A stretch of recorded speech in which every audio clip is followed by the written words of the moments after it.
Tuku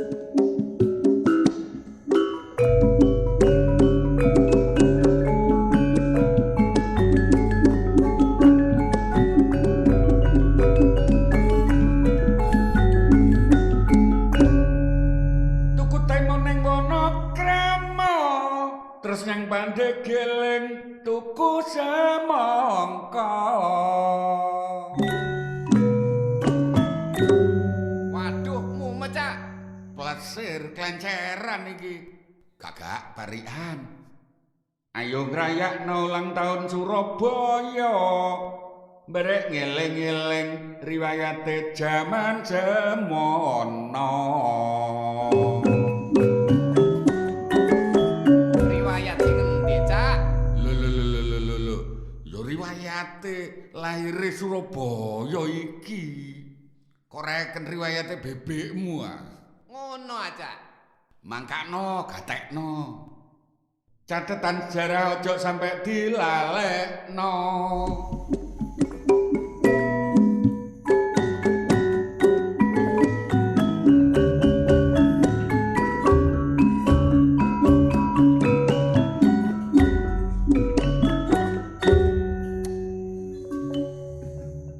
Mangan sego mbarek soto babat ayo ndadekno Surabaya cek tambah hebat. Ya.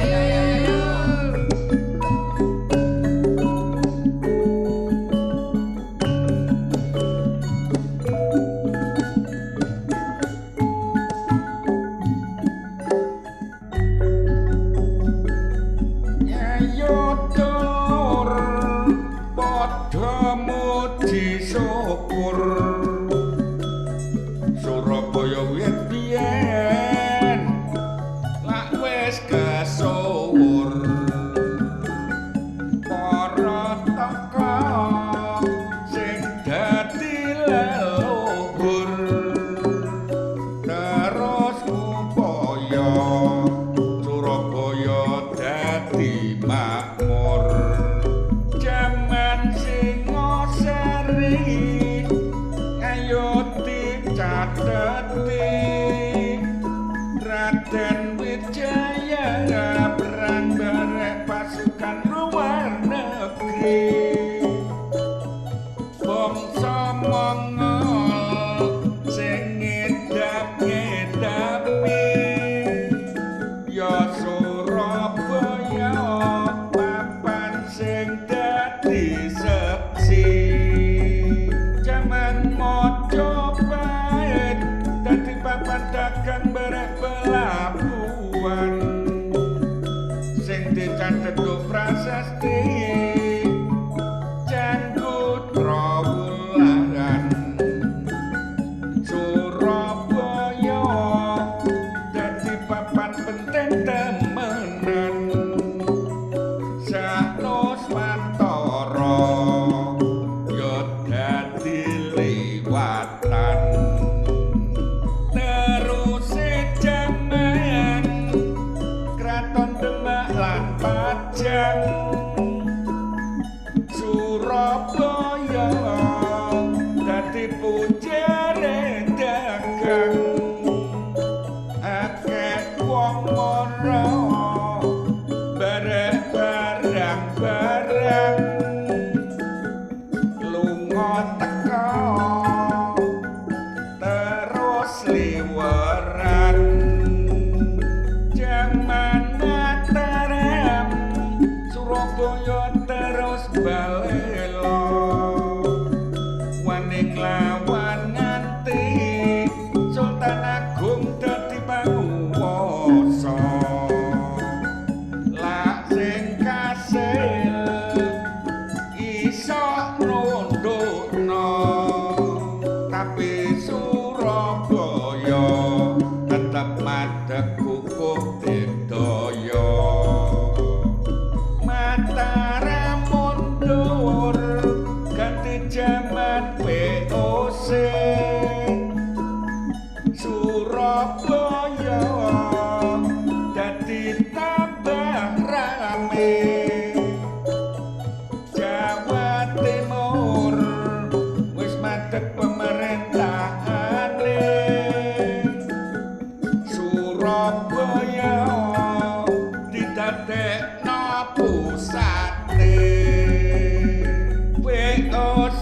bangkrut diterusno bangsa Walanda pelabuhan dibangun rel sepur ana warga Surabaya tambah warna-warna Cina Arab Eropa barek bumi putra sengsarane dikuasani bangsa liya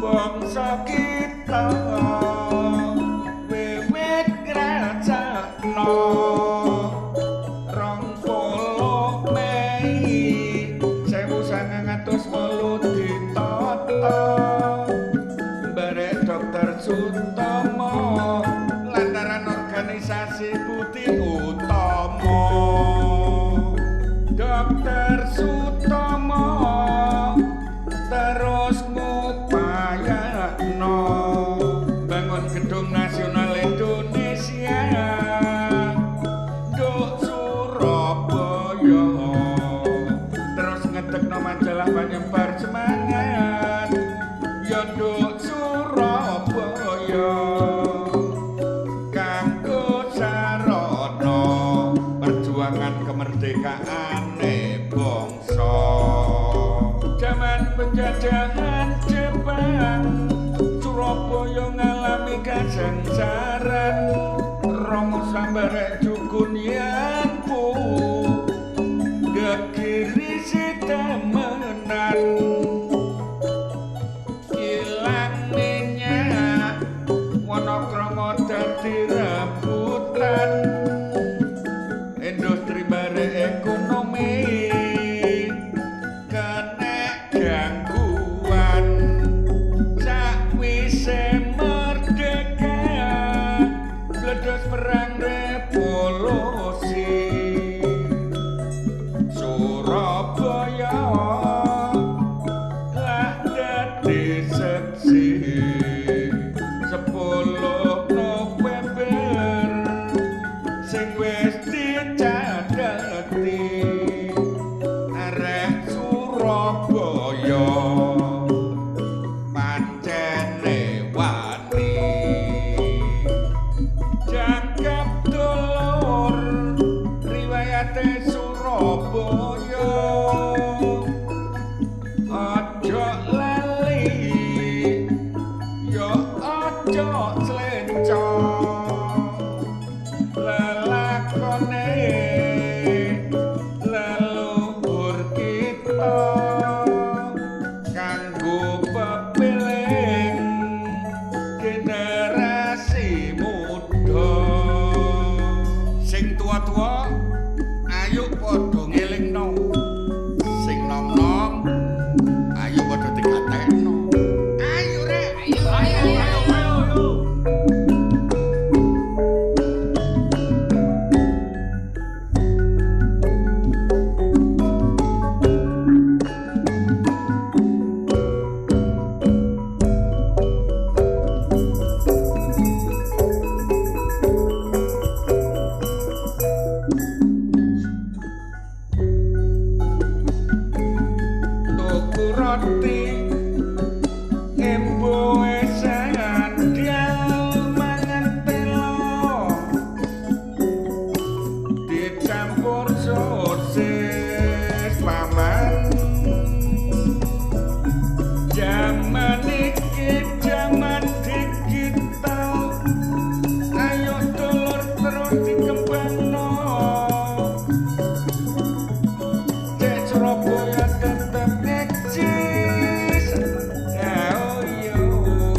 Ya.